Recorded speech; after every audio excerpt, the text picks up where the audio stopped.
Continual economic growth in China, a modern day problem. Communism in China was founded by the Chinese Communist Party, specifically Mao Zedong. Communism is the economic and political idea in which all people are equal in rank and the middle class is bad because they are out for money. Communism in China started soon after the Nationalist Party was formed. They quickly seized control of China through a bloody civil war that included the famous Long March. They quickly implemented some famous policies while trying to increase their industrial power. The goal of the Chinese Communist Party was to bring all the poor in the country out of poverty. They first tried communism to do this. The first 5-year plan kind of worked, but from there things went downhill. By the end of the Great Leap Forward in the Cultural Revolution, China was in shambles and the economy was in poor shape. 13 years after the death of Mao Zedong, the Chinese people, influenced by the West, began to fight for their rights. There was a night-long massacre between the Beijingers and the PLA, with the PLA emerging victorious.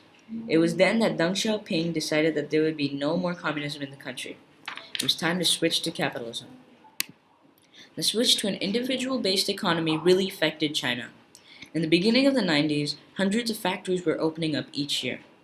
By the mid-90s, more people had been lifted out of poverty than in any other country at that speed. By the end of the 20th century, China was one of the lead manufacturers in the world. When Deng Xiaoping ordered the end of communes in 1979, communism started to crumble. The ideals that Mao had fought so long for were beginning to be eaten up by the rapidly expanding new idea, capitalism, in which economic freedom was valued and more focused on the individual rather than everyone. With the opening up of the Chinese economy, other countries saw great potential in such a large population and a strong workforce.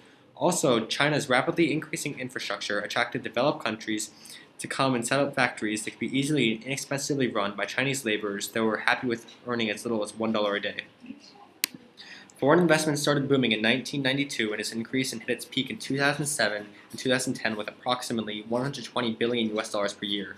In 2013, there were about 65 million US dollars worth of foreign investment that was put into China. That number has been going down and the growth has been flatlining. China has about 2 million millionaires. This is second only to the US, which has about 7 million. Although China's economy is booming, there isn't yet a strong middle class in China yet. According to economist McKinsey, in 2015, about one-third of all the high-end products bought in the world would be bought in China.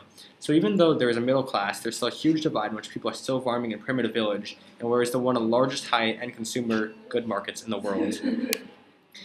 Easily, the Chinese trades most with the U.S. In the first 8 months of 2014 alone, the U.S. imported 300 billion US dollars worth of goods from China and exported about 80 billion US dollars worth of goods. U.S. companies will also employ many workers in China, therefore tying the two economies even further together. Although China has enormous trade with the U.S., it is still such a large production rate that it is still a major producer for other countries.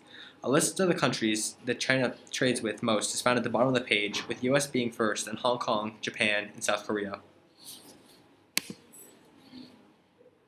According to Cam Wing Chan in the University of Washington, the urban population of China had grown by about 440 million people to 622 million people between 1979 and 2009.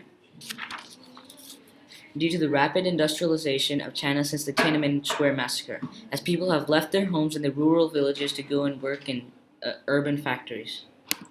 While most of China's economic growth has come from industry and exportation, part of it has come from the extraction and exportation of natural resources.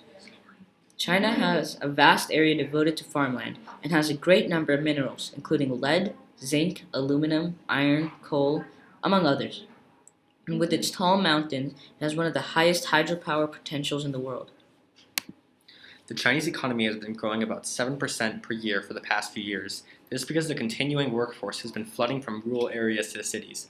One of the main reasons the economy isn't still booming like it first did in the 1980s is when communism broke, is that the laborers are being paid more. The average pay has almost doubled since 2006, from about $1,700 to about $3,500 US dollars.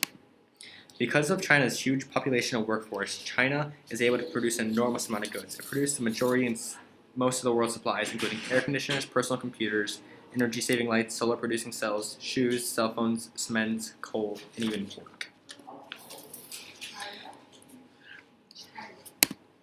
In 2013, the GDP for China was about 9.24 trillion US dollars. This put it as the second highest economy by GDP after the US, who had a GDP of $16.8 trillion.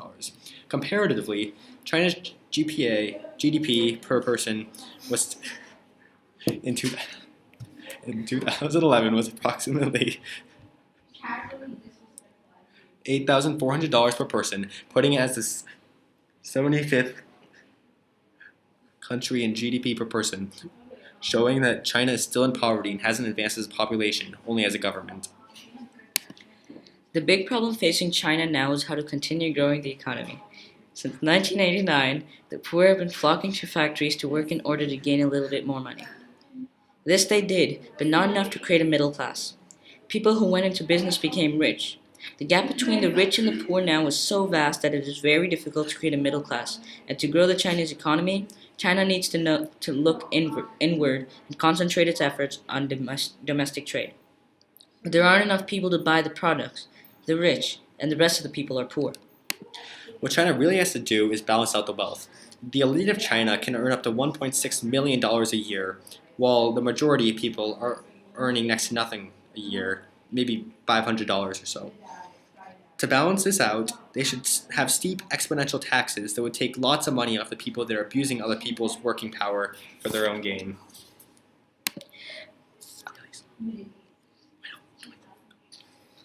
They could use this money to create a stronger middle class which is virtually non-existent in China.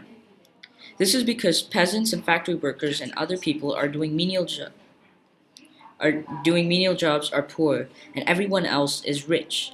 The middle class will be the one doing primary consumerism within China, and the way to grow this class is to add social benefits such as hospitals, roads, and schools. By participating in activities that will earn more money, people will rise out of poverty and will be able to purchase Chinese goods, which will then strengthen the Chinese economy. In conclusion, Chinese communism wasn't successful, whereas Deng Xiaoping's policies, which led to the rise of capitalism in China, grew the economy a lot, to say the least. However, to continue growing the economy, China needs to create a middle class by creating social benefits for the poor, while funding these by implementing higher income tax for the rich.